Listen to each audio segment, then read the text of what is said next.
All right. Let's get it going.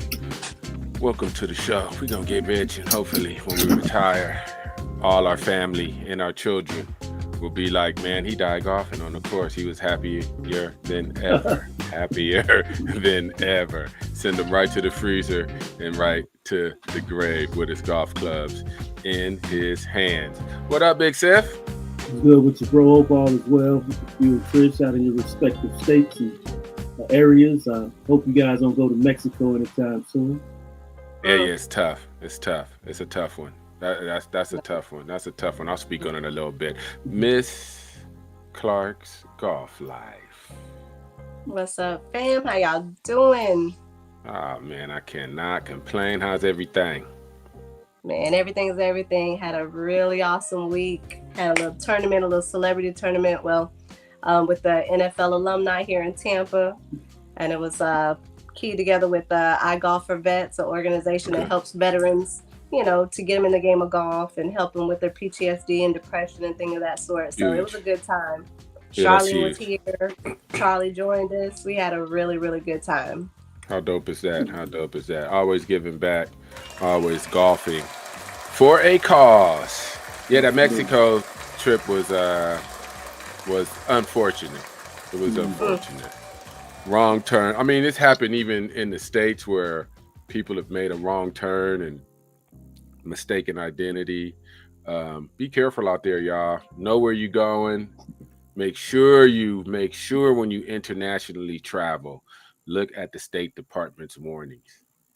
I'm going to say that again. They put out warnings for every city, state, county in different countries on the threat level that you should be aware of when you travel.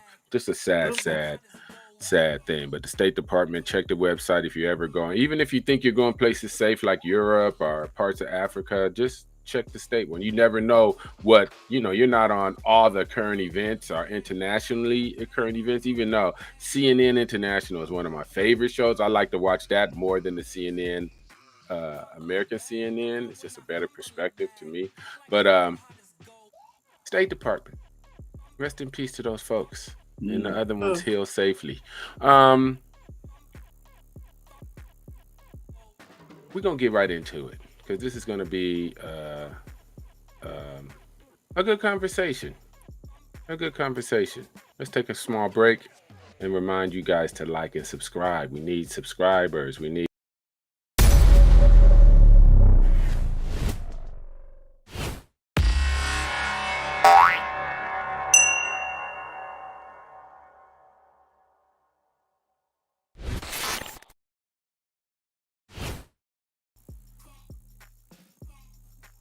Okay, let's get right to it. We had a little bit of news in our community, golf community, and the aspiring PGA Tour Pro got DQ'd at the Bay Hill for signing an incorrect scorecard. So it seems like he got a 7, but he said he got a 6. That's the hole in the shot tracker that showed all his yardages, all of his shots. He's came out with a statement. He's apologized. Sometimes I'm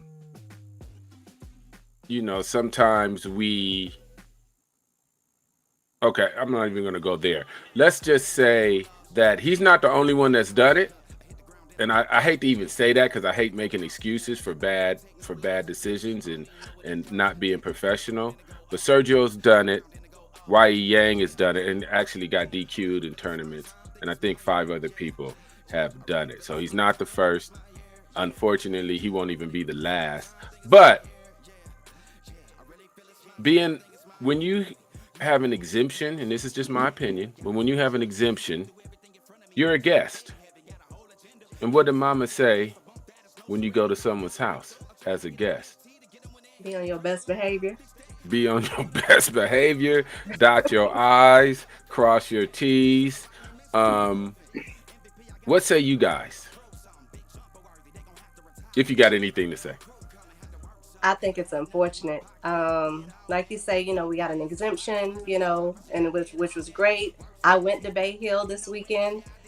with the intent, of hoping that he made the cut and we'd be able to follow him, because we want to support, our folks out there. So For I sure. think it was, again, just my opinion. I think it's a real tough thing. I think they're a little bit harder on him, I would say. I mean, when I cheating, misunderstanding, whatever it was, golf is a game of integrity.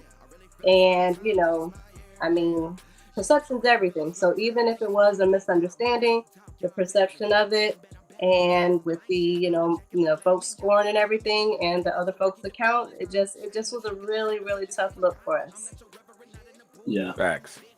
Even if it was incidental. I mean, like I said, I wasn't there. I'm not him, so he only knows if it was incidental or on purpose or not. So I'm giving him the benefit of the doubt, being incidental. However, if you read the book of the great late Dr. PGA Hall of Famer Charlie Sifford, Just Let Me Play, there was something profound in that book that he said that I Mm-hmm. could not sign the wrong I could not sign an incorrect scorecard because Mm. the eyes are upon me. And so Mm. I say that to say about how to pronounce his name again, Trish? Kamayu. Kamayu. When you get that exemption, the eyes of Florida are upon you, and you can't afford to make that mistake. And I talked to several people about it. Just think about this: the young ladies who were the first uh, black young ladies at NASA. I think they made a movie after them, Hidden Hmm. Figures. The mathematician, those Yeah, mathematicians was they out there couldn't doing that science they couldn't afford to fumble. at The all. neurosurgeon at John Hopkins, he had he had to perform surgery. He was still in residency, so to speak, but he couldn't afford to fumble. That's the Facts. significance, and that is the importance of this situation where you've got a body of people, a body of young minorities coming behind you, and you can't afford to fumble because, in the grand scheme of things, the public opinion rules. Mm. Mm. No matter if it was incidental or what have you, everybody remembers uh, that last post, that last Instagram, that last message, man. So, like I said, I hope he can rebound from this. I don't know, but hopefully he can. We'll see. But you can't afford to fumble at that level when so many people are dependent upon it. That's just Yeah. facts. I think that summed it Yeah. up perfectly. Uh, the weight of more than just your game is on your shoulders, whether you like it or not, because pathways were made so we could advance. And mistakes happen, and no one's perfect. And look at Morant right now. You know what I mean? He's going through something. Right. Kyrie went through something. So our sports people go through stuff, and I'm never throwing my people under the bus or giving up on them. But we can't say that it was all good when it's not all good. And you have to understand the weight of the mistake you made. Yeah. Period. Full Right. stop. And just like I'm glad you brought up that great quote from Dr. Sifford, because even back then, you're fighting so much, and you're trying to break into a another barrier that has been closed for many years. And people forget, yeah, sure, slavery was done and supposedly abolished in the late 1800s, but it was up to 1968, 1969 until laws were still passed not to oppress, redlining, Yeah. many other things. So just because Yeah. the 1961 um, Caucasian clause were abolished, that doesn't mean that we're not in a period of still golf civil rights. Mm. It's I just was so so. you have responsibilities, and it's unfair, but so what? You have to be perfect in stuff like that.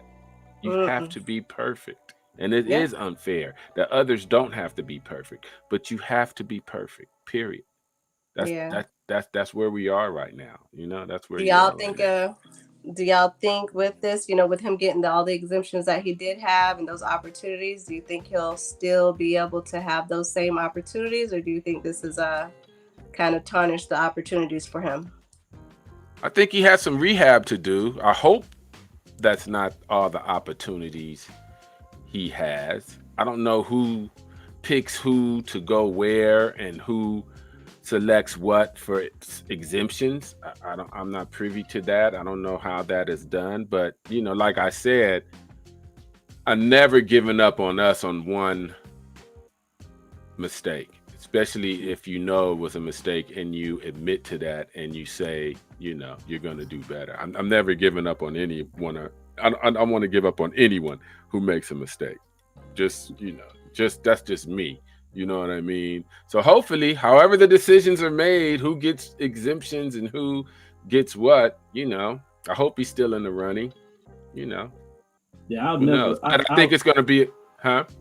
No, I'm kind of like you. I'm never gonna give up on our people. Matter of fact, I'll advocate for you, even when you're wrong in certain rooms. And you gotta understand what I'm saying when I say this. But my thing is this, with the APGA tour, and Manny, you've alluded to this before.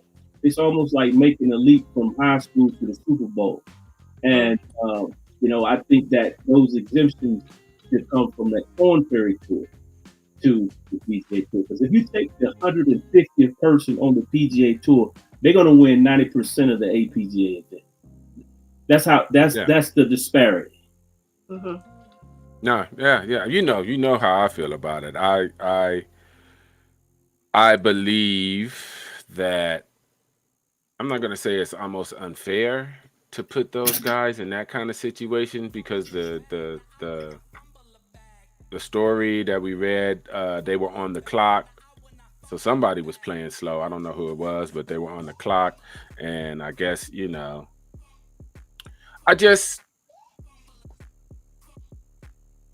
I want them to have exemptions.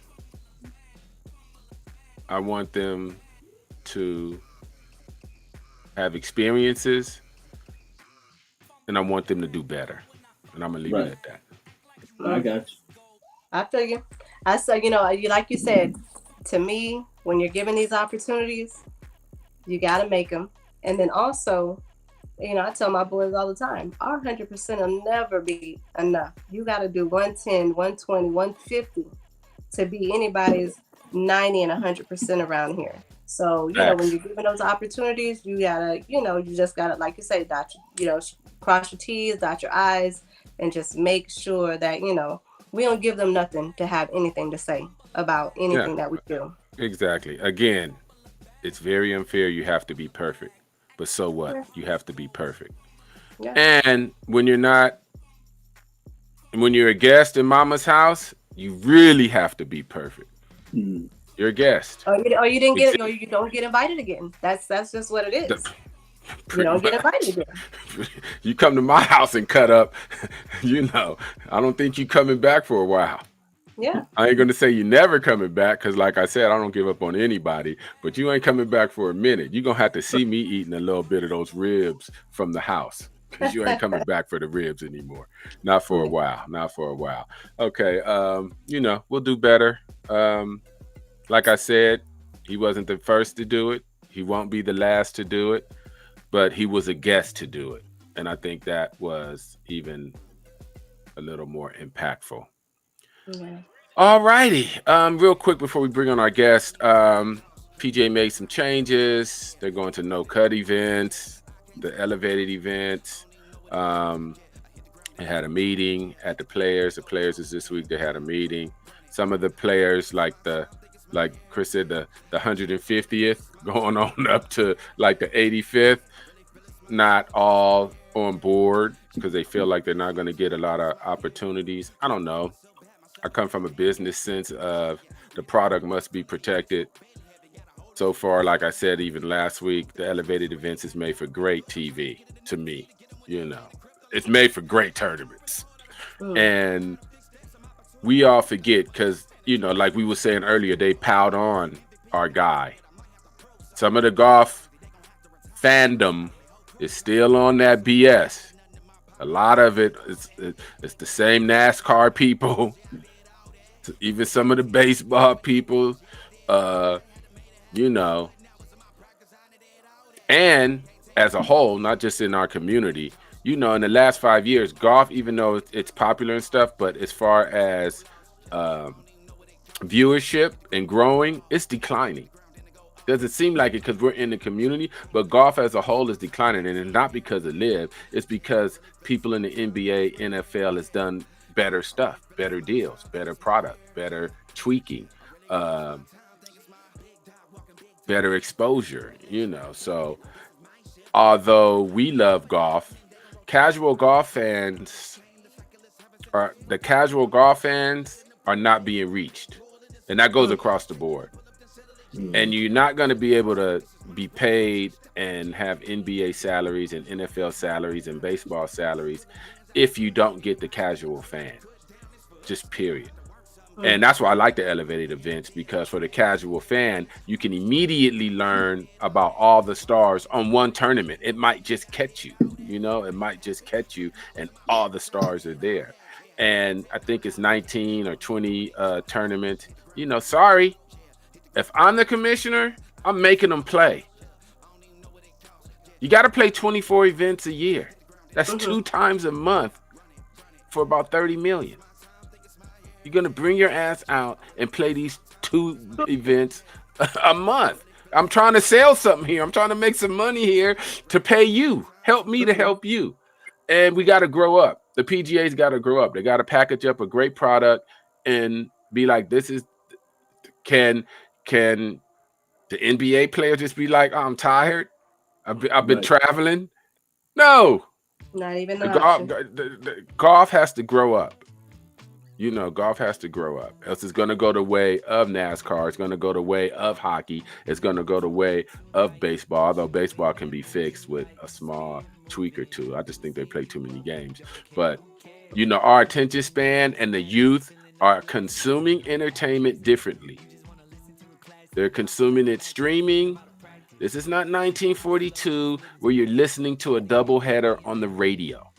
You're not doing that anymore. No. Whereas you don't have 4 hours to sit down and watch a full golf tournament. They're consuming streams. They're consuming, I just want to follow this group. That's why ESPN Plus has different, streaming groups, popular groups. So, let me get off my soapbox so we can bring on our guests. Last remaining words before we bring on the guest, Sif or Trish? Good. Nope. Ready to bring on our guest. Oh, I do want to say, to those out there viewers or those that'll come back on and watch the podcast, happy International Women's Day. Happy Women's Month. So just want to shout out my ladies. Beautiful, beautiful. Let's give a shout out to Happy International Women's Day. It's sad we even have to have that because they've been, again, we're nothing without everyone because everyone has contributed and worked hard. I don't know why we don't get that. Everybody wants to just be a singular person of savior. It's just not like that. Everyone is everywhere because of everyone. So let's get that together. All right, Trish, bring on our guest. Let's get to the guests. All right, super excited to bring on Miss Jewel Love. I met her in Charlotte at the African American Golf Expo. She's doing great things with Society 61, so we want to bring her on, hear about what they have, the great things that they have going on with Society 61 and all their initiatives and things of that sort. So, welcome. Cool. What's up, Jewel? Get her in the right box.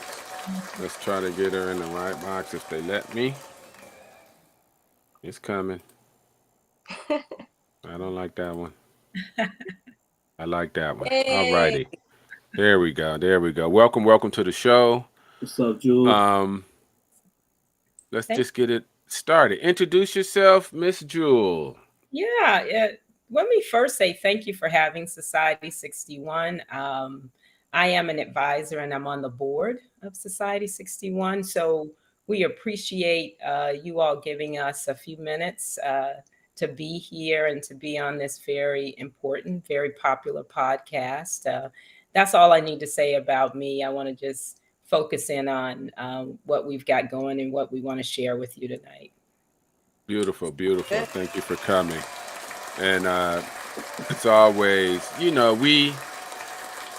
whenever we can, and everyone has an open platform to come on this show. If you're doing stuff for junior golf, especially minority junior golf, HBCU golf, underprivileged golf, you don't even have to ask. You can just come on. It's not about anything else but that when we have guests on this show. So give us an overview. I know Society 61, Trish knows. Of course, look, he got a hat on, Big Sif Dog knows. But it's not about the company. It's about what you guys doing in your initiative to help these youth. So let's go right into it. Absolutely. Well, Society 61 is a reflection of two brands started by Chris Fields. And one has to do with certainly the apparel company. But the meat of the work that we're doing is under the foundation. And for us, at the end of the day, number one, it's about updating the culture of golf and expanding the pipeline. So when we talk about diversity, we're talking about being in a movement, and that the movement for us is the center point. That's what's important. That's what's driving us. That's what we have to focus on every day, in and out. We don't ever need to lose our focus from the fact that this is about a movement, and a movement that carries urgency. If we think about the best, the most profound, the life-changing movements that our people have been a part of, urgency was a part of it. And also, when you're in a movement, you're selfless, right? Because it's not about you as an individual. It's about the end game, and it's about the objectives. And so when we think about Society 61, the foundation, and African American and other minority junior golfers, we're very focused on taking that skilled golfer to the elite level and supporting them from A to Z. And we know what is all in between the A to the Z, so that what they can do is not only excel on the course, but they can understand this industry, because some of them are going to reach a particular ceiling, maybe before going to college, maybe after college, maybe in the midst. But they should also know and have a very open door to the fact that they could have a career in golf if they so choose. So that's really the core focus: updating the culture and expanding the pipeline. So that's where we are. That's what we're focused on, and that's really kind of the mission, if you will, of the foundation itself. Love it, love it. Love it. I always say that too, because my thing is I want to pour as many children into the funnel of golf as possible. And what comes out at the end comes out at the end. You know what I mean? Just make sure the funnel is right so they can get all the information while they're going through the funnel. And what they do at the end of the funnel is on them, whether they go to college, get a scholarship, whether they just play and have that a piece of their life for the rest of their life, whether they go to the elite level, whether they play on tour, But I think it's no one way to get more of us involved in golf. I just think we need to just pour as many people as we can catch into that hole. And hopefully by the time they come out, they have some golf knowledge, or participate in golf, or take golf very seriously, or whatever they're going to do in golf. And I love that you guys are talking about pathways, because that is the key. Sometimes we get caught up in, well, we got to do it this way for this or this way for that. I just want them in the funnel. I've given up on arguing about junior golf. I just want them in the funnel, and I want to expose as many people, and especially young people, to golf as possible in the correct way too. Because I saw golf. I saw golf growing up, but it still didn't reach out and catch me until I was in my 30s. You know what I mean? So I wish what I saw, hands grabbed me and gave me other information, so I would have grabbed on to it sooner. So Chris or Trish. What's up, Jewel? What's up, Chris Sifford? How you doing? Hope all is well. I'm sitting here. You're not gonna like this, but I'm sitting here rooting against your Tar Heels. Do not. I just don't know what Tar Heel you're gonna get, so I had to go the opposite, and they're killing Boston College. Don't let me have to make a call to AW. I can't believe you sitting here saying that. I told him today. He's headed up. He went to the game. So matter of fact, he was incongruent with me in terms of how we put our money. But anyway, but you guys have Society 61. You guys have created a video montage of the base in terms of how golf started for us. You've been in LA, you've been to Charlotte, you've been to Asheville, you've been to Winston Lake. I know you guys went up to Miss Powell's course and you spoke with her. Why is it important for Society 61 to create this video montage of golf back then to now? You know, what's interesting is that when Chris, the other Chris Fields, was really watching Uneven Lies and got so moved, right? Because he learned a history that he didn't know when it came to Black golf. And so when you know your history, you are self-actualized because you understand the contributions that you have made to the sport. So Society 61 is built on this foundation of we must pay homage to those from our culture, right? We have this amazing history and tapestry in this game. Whenever we come into the space, we bring the color, we bring the vibrancy, we bring a set of skills, we bring a perseverance that maybe wasn't there in the same way. So it's important that we always make sure and make room and make space to communicate to whomever that wants to hear about the history. See, I have a real special, I think almost an anomaly of an experience when it comes to Black golf, because that's all I saw growing up. My dad's a golfer, 79 years old, played golf from the time he was 23. And I never, ever saw golf as an untouchable, only for white folk experience, because I saw brothers playing golf every day.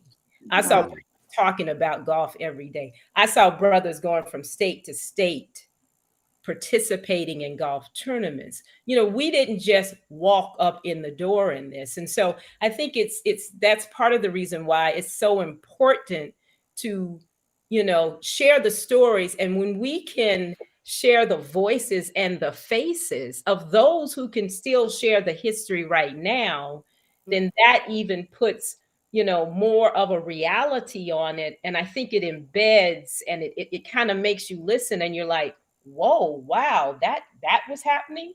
Because if you go up to Asheville and you hear Harry Jeter talk about, well, I went and I looked at golf, I looked at whatever golf magazine it was, and I looked at it for about 6 months. I read it, and then I started doing everything that was in the magazine.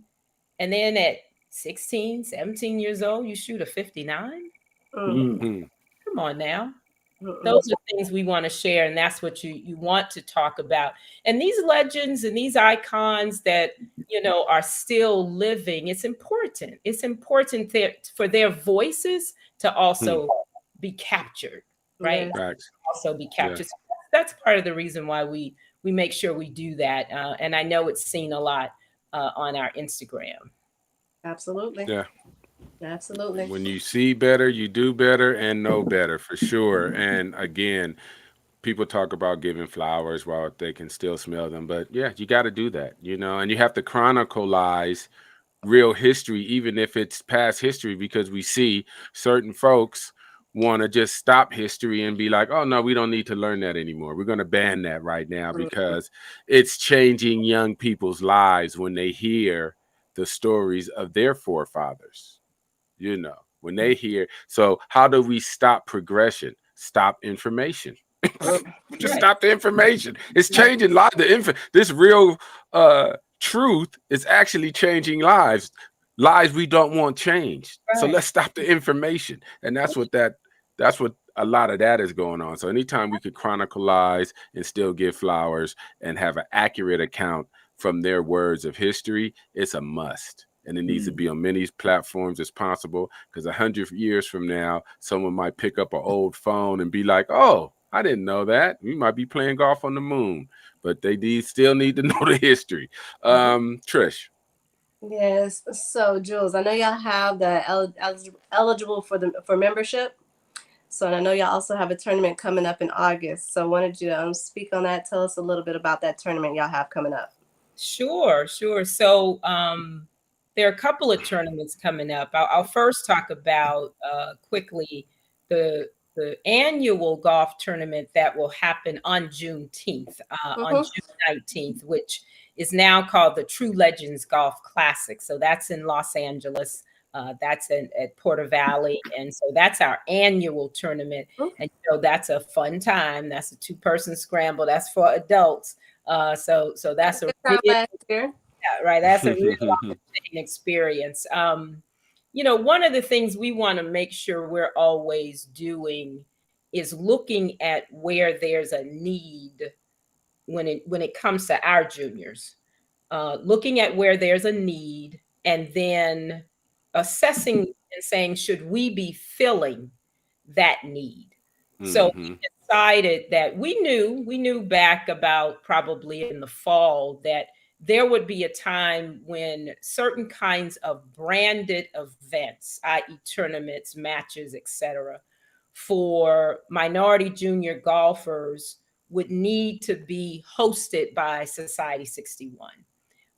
So the Society 61 Cup is going to happen in August. It'll be the 13th through the 15th at Knollwood Country Club. We always like to start things out in Los Angeles. And this is going to be a 2-day tournament. With the 13th, we'll be able to have a clinic, bring in PGA, LPGA, others who can provide that knowledge that we were talking about earlier and have a forum. And then we'll play golf for 2 days. The juniors will. We're looking at having a field of 72. We want to make it a cultural experience that would be something that we would create. It's a competitive tournament, but we need to put a little fun in there for them. So whether it's having an outing or doing something that's like a putting contest or a best dressed or whatever the case may be, but allowing them to do that and have some fun as well. And for us, what's super important when I go back to the point of filling a need, there's a gap. We know that our juniors don't have enough opportunities to play competitively together, right? So first of all, they need places to play competitively that give an ease to them based upon where they live, right? So more tournaments are needed, but they also need some things that are close enough by, so that that's not a heavy lift to get to. Secondly, our juniors need to be able to be in a field more and more often when the majority of the field or all of the field is them, right? Because they come from oral-based communities and oral-based cultures. And when you deal in oral-based cultures, there needs to be that sense of connectedness. And I've got a place, and I know I can feel like I've got somewhere where I belong. So what we do know is that when they have that opportunity and they're together in this way, playing competitively, that's going to build confidence. And when they go and they're playing other tournaments where they may be the only or one of a few, they can always remember that experience. And I've got somewhere, right? I've got a place and I've got a space and I've got a belongingness. So we believe that that's a need. And so that's why we're doing the Society 61 Cup. It's not meant to only be in one place, but we are going to step out and let's do the first tournament and do it really, really, really well. Learn from that. Then determine where should we do it next? How often should we do it? Make it a great experience. We will certainly have a field that goes from 12-year-olds up until the senior in high school. The cost of the 2-day tournament is $300. We've tried to make it certainly in the realm of what the golfers and their parents and their caregivers are used to. And in some instances, we know that might be a little less. You can certainly keep finding out information about the tournament on our foundation's website, society61.org. And so that's the Society 61 Cup. We're super excited about it, about the possibilities of where it can go. And we are very hopeful that the juniors will find this to be an experience that they want to be a part of. Sounds good. Sounds good. Love it. Love it. And that's and they say that in business always. Find a product or service that's needed and it will sell itself. And we have to start finding problems or loopholes or whatever you want to call them to try to fill them ourselves. And like you said, I think our juniors need to play more tournaments for sure. Sometimes it's not all about, and I understand elite golf and elite junior golf, and that's a whole different animal. But like we said, we want to take juniors places where they're going to go, wherever they get off the train at, whether it's just, I play tournaments, but I never went to college to play. I went to college for this, or I played tournaments until I got a D1 or a D2, or went to a HBCU or went to a PWI, or I went all the way to the tour. So I think exposure, playing competitively, anything helps. When you're around, whether it's basketball, football, playing competitive, anything will help your game or will help your skill, no matter what you're doing. Competitive spelling bees, competitive debates, competitive golf, competitive basketball, soccer. It just helps you, and it builds community. It builds socialization. So sometimes let's not be like, is this an elite junior tournament?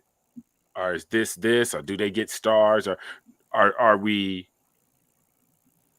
providing a tournament for experience, for community, for, like you said, Jules, so they can have a place in their hearts to go back to when they're at another tournament, or so everything is not. Yeah, I mean, I think what can happen is if you create it and allow it, right, to breathe the life that it needs to breathe, it will become everything that it's supposed to. The fact that it is competitive, that certainly does mean that the skilled golfer, the skilled junior, they will be in the field. Elite juniors will be in the field as well, because we do want to make sure that for those spaces, they understand that this is what it keeps taking, right? Like our juniors have a need to have more opportunities.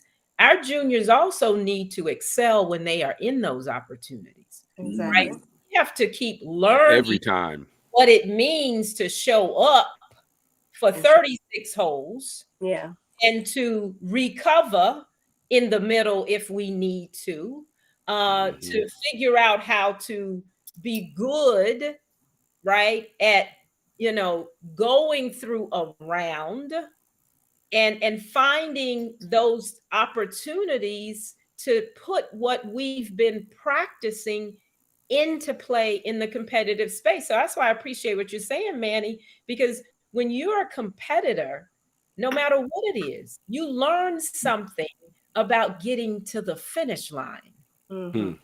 right? Facts. So now, Facts. and if you keep pushing yourself through, you will get outstanding results.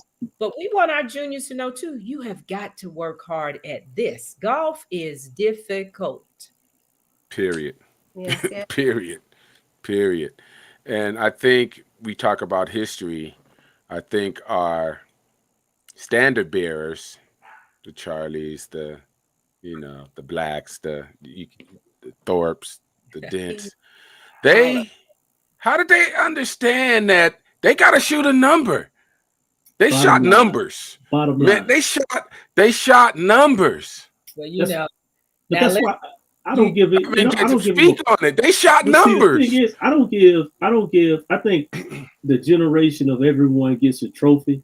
That's hurt our kids, but also the Charlie Siffers, the Lee Elders, the Teddy Rose. I mean, we have a myriad of guys who were successful back then. They didn't have a track man. They didn't have range finders. They didn't have no any of that. dietitian. Yeah. No I mean, matter of fact, dietitian. they had to bunk up. They had to bunk up and live on the road with somebody, and may have had 2 quarters in their pocket to get lunch. So it was against all odds, and they still managed to reign supreme. These kids that they got it all. Yeah, well, see, you just talked about from a historical perspective, they had something to play for. You know, Yeah. they came from a generation where in the schoolhouse, you know, there was one teacher for 8 grades, and her, you know, what she had for you was way up high. I expect you to reach way up here and show me what you have. They came from, many of them, less, but how do you do more? And how do you wait more? And how do you still succeed? And how do you push through? They came from, historically, we know, being caddies and being called all kinds of names, but then being able to play even better than those that they caddy for. They came from a spirit of, hey, you know what?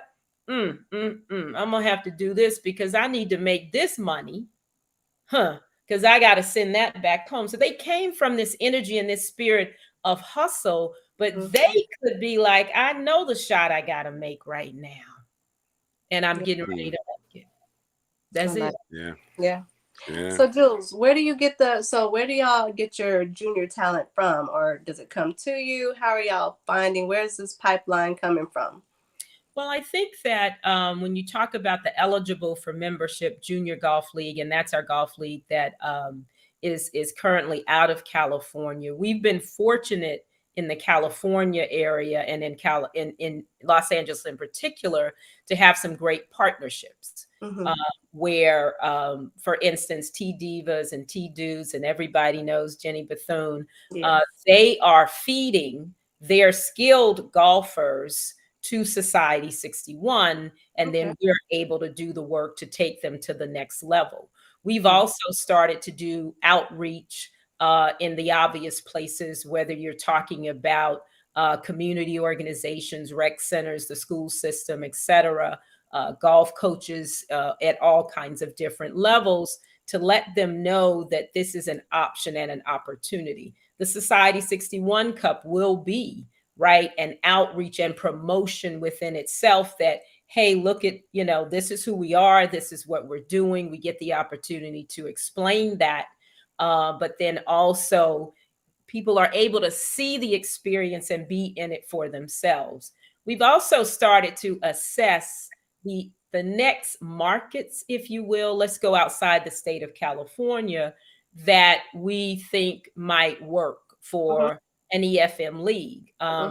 Looking at Charlotte, which is where I'm from, but we've been looking at that sort of Charlotte, North Carolina, South Carolina part of that, and saying, well, do we think there are enough skilled African American and other juniors of color for us to actually field a league, and is the interest there. So one of the things we decided to do, almost as like an assessment and a real soft kind of tryout, we're going to have a tournament on March 26th at Lancaster Golf Club in Lancaster, South Carolina, just to get ASETs. And so we've been sharing among our golf community, and young brother Mark Lathan, who's been very helpful in working with us to support this effort. He actually works for the First Tee in Pineville, and identifying potential golfers that can play in the tournament. So we can sort of say, I don't know, will this work? Or and then they can learn more about it. So we're doing those kinds of assessments as well. We're always open to recommendations. We understand demographically, obviously, how the country breaks down. We know where our people are. Those are good places to look first. But you also, we know right now the pool is small everywhere, right? Yeah. But that's okay. That's okay. We feel an idea of how is it that on the front end of that pipeline, the sort of exposure side, the play side, do you learning about golf side? We've got some thoughts about that in terms of how do you keep filling that part so that the pipeline keeps expanding. Love it. Exactly. I was listening to Jay Monahan, and it was we have a good, and when I say we, I say America, and that includes us too. We have some good pipelines to fill the beginning stages, like you said, the fun part, the first tees, bringing in the 10-year-olds, the 8-year-olds to have fun and exposing them. But where we have a drop off, especially in minority golfers, is when they hit the age of 12. Because that's when it starts getting expensive, because that's when you make a conscious choice for yourself, and the parents make a conscious choice. We want to take this to another level. We need more coaching. We need better equipment. We need better. And that's where they see us kind of drop off, well, you're an athlete, and let's just keep it real. You're an athlete. I'm a parent. My kid can play golf well, but he can also play basketball well, and he can also play football well. How can I get him into one of those three things? Because I want some help with college. But whoever can funnel that talent, unless they really, really want it, most of our people get funneled into the NBA or to the NFL or football or basketball, because their pathways are older and they're better, and they've been a little more non-oppressive. So it's still expensive. Travel ball is expensive. It's still expensive, but pathways are better for those sports, and they're more popular than golf too. So we lose a lot of athletes to those sports. We just need to try to figure out how to get some of our athletes into golf. Well, what I think we believe that we have to do is we've got to have a certain narrative at the beginning point. We shouldn't be waiting until an 11 or 12-year-old shows they've got some skill, right? So we know first and foremost, our kids have this innate athletic ability, right? Yes. They come out the womb, many of them, being able to play, excel, do well at multiple sports.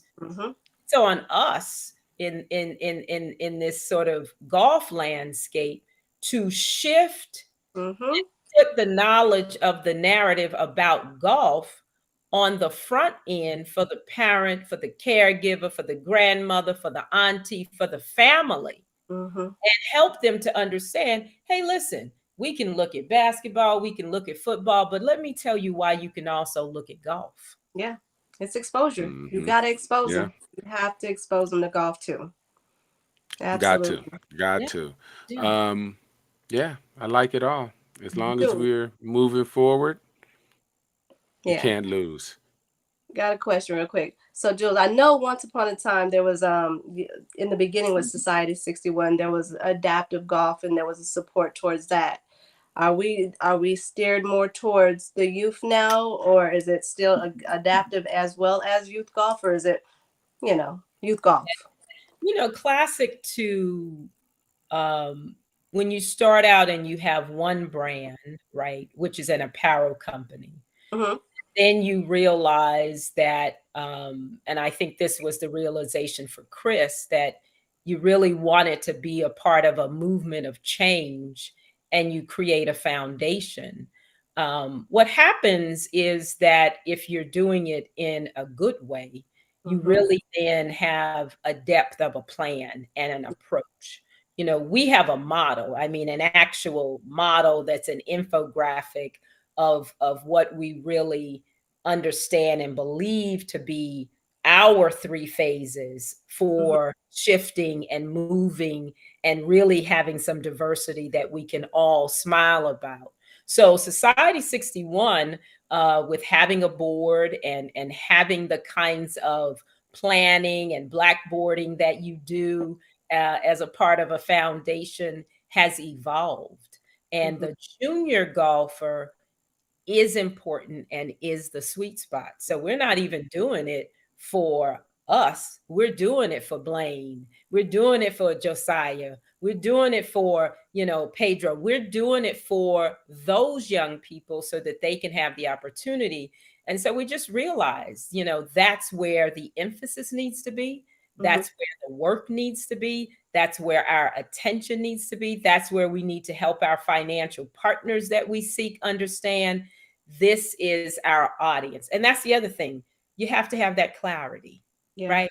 Yeah. You Absolutely. got to be able to speak and talk to and say, this is who Society 61 is. This is what we're doing. This is who we are trying to reach. This is our audience. This is our vision. And so, yeah, it has evolved. And I think it's been a great advancement for Mhm. the foundation. It's been beautiful. We love, like you said on IG, we love watching. We like seeing what the youth are doing. Blaine's out there doing her thing. All the kids and the ones that, like you said, came up from Jenny Bethune. I mean, it's been beautiful. We've been truly, truly enjoying and watching the journey. All right. Well, That was wonderful. good. I Thank you. like it. I I enjoy. like the journey. We'll keep a watchful eye, and and we gotta. I don't think we got to, but somehow we gotta understand. We gotta shoot numbers, and this is beyond Society 61 or underrated or the Mac Champ or anything. Mhm. Just as a community, I want to get. I want to get back to where our forefathers was. It wasn't even a question for them that they had to shoot a number. Right. It wasn't even a question. Did they argue about, well, we didn't have this or we didn't have that? Or they shot numbers? No, We'll they never just be anywhere if we don't shoot numbers. right, right. But And we've got to figure that out. I mean, the beauty yeah, when you have a problem is that you get to come up with solutions, try them to solve the problem. If that doesn't work, change and try something else. You Mhm. know, if the bottom line of the ability to shoot, 72 consistently, 73 consistently, they have to know and understand that again from the gate, from Mhm. especially beginning, huh? see That the makes sense. skill is there, not to overwhelm, because developmentally we have to be clear of what we're dealing with. It's different when you're dealing with an 8-year-old versus a 12-year-old versus a 14-year-old, right? And so, again, I think the way that we bring our young people into the golf space and advance them through that paradigm of their own skills, we have to help them to understand what it takes, okay, to shoot a number consistently. Because I Mhm. just think there's an issue with how to practice, Hmm. okay? So intentional practice is needed versus I went out and practiced every day. Boom, boom. Mhm. What were you focused on? Yeah. Having Mhm. okay, working that Exactly. plan, changing the plan, working with the pro to create the plan. We can have the same pieces. We all get up, we go to work every day, we have experience, we've excelled at many things, and so we have to put those elements and pieces in place, and we have to work the plan. uh, and show them how this is how you have to work the plan, and this is your role in moving this needle as well. Yeah. For sure, for sure. Yeah, And the it's expectations of this is the numbers it takes to do this. And this is the numbers it takes if you want to do this. And it's been that way forever and it's not going to change. And these are the numbers it takes to do certain things. And that's your goals. Anything other than these numbers, you're going to land here, here, and here. And that's fine because I want people to golf, whether they shoot 100, 80, 70. I don't care what they shoot. But we have to be realistic and understanding if you want to talk about this, this is the number you need to shoot. Yeah. And everything else won't work out on its own without hard work, but it's closer to working itself out on its own with those kind of numbers. Hey, it's like when I was in those NFL camps, you had cats. I knew I had a degree, this, that, and the third, but you had cats that didn't have anywhere to go. It was plan A and no plan B. And so, you got cats coming from a 1,000 square foot home and they got 8 siblings. So it was plan B, plan A or nothing. Dion made a comment or made a statement that he got hammered by. And I get it. I understand the discourse of public opinion, but I understand what he was saying. I want my quarterbacks from 2-parent homes. I want my defensive tackle from single parent homes. And what he's saying is he wants his defensive tackles from the hood and hungry, and the plan A is all that they have. There's no plan B. So I think a lot of times, man, with our kids, it's like a kid that's up in Hampton right now. I talked to somebody yesterday. He goes out and shoots 65. Next day he goes out and shoot 85. And I don't know if it's a mental block, but if you a dog and you understand what competition is, then you don't shoot 85. I don't give a damn if you hit it out of bounds twice. You find a way to shoot 70. Your bad round is 74.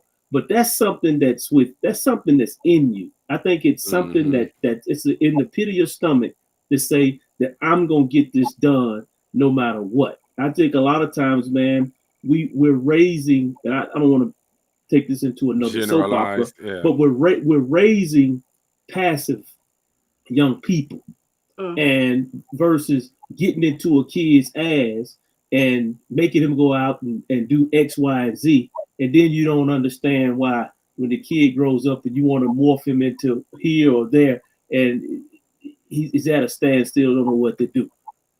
I couldn't imagine coming home telling my dad that I didn't get to play because the coach didn't like me. I would get my dad would whoop my ass if I would have come home and said that, because that means that I wasn't competing. These kids are easy to say, you know what, I quit. I don't want to deal with it. I don't get it, man. I don't get it. Yeah, I get it. It's parenting. It's parents. It's culture shifts in society, to be honest. That doesn't mean you have to agree with the culture shifts, but there are culture shifts in society. Our culture growing up, if you're in your 50s or mid 40s to mid 50s, it's different than the 30-year-olds and the 20-year-olds. There's culture shifts. It's stuff that was on TV that we watched that we could never play again right now because of culture shifts. There's things coaches did to kids when I was playing Little League and Pop Warner that coaches could never say or do now on culture shifts. Now, are kids better now, or were kids better when we grew up? We're always kind of jaded because we always say our childhood is the best because it was our childhood. So I don't know the data on that. What I do know, it is a culture shift, and I don't know if it's better or worse, but we have to start realizing it's been a culture shift. And when you have a culture shift, people parent different, people have different expectations for their kids, people settle for different things that normally wouldn't settle. Like you said, the everyone gets a trophy culture shift. It wasn't like that when we were growing up. You had clear, precise, evidence-based outcomes. You did this, and that, and you got this, or you get nothing. It was no That was it. And Yeah. you grew up. I don't know if that's better. I don't know if that's worse, because I don't know the data of that on the kids now or the kids later. But we knew either you win or you lose. It was no middle.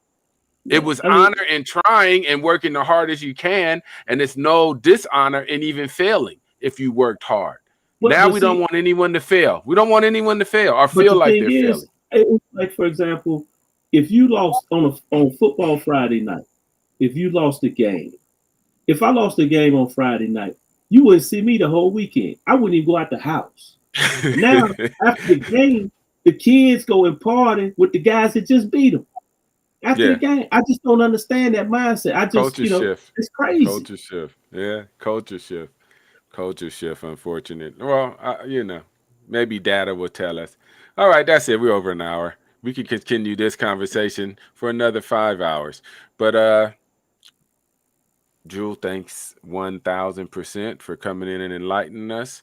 And pathways and different ways of doing stuff when we're already lacking is always a recipe for winning. So thank you.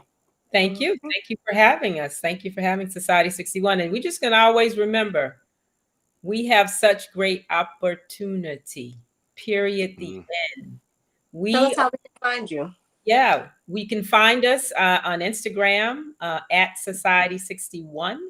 You can find us at society61.org. That's the foundation. And .com is the apparel company. We have a big sale going on the apparel. Everything's $25. So check it out. I Yeah. like $25. $25 is good. Because I ain't gonna say I try. I support all Black golf apparel companies that if something catches my eye, but they be like 85, 72. It's hard to find that deuce 5, let me tell you. But I'm gonna support everybody. Hey, I pay 100 for Nike, I'm gonna pay 100 for you. So that's how we get down. And on that note, we will not be on next week. We're taking a week off. But catch us in 2 weeks. We'll keep you abreast. Please subscribe and like. The bigger our community gets, the bigger and the better your voice gets, because we bring you on the show. So, it's on you. And on that note, we out. Thanks,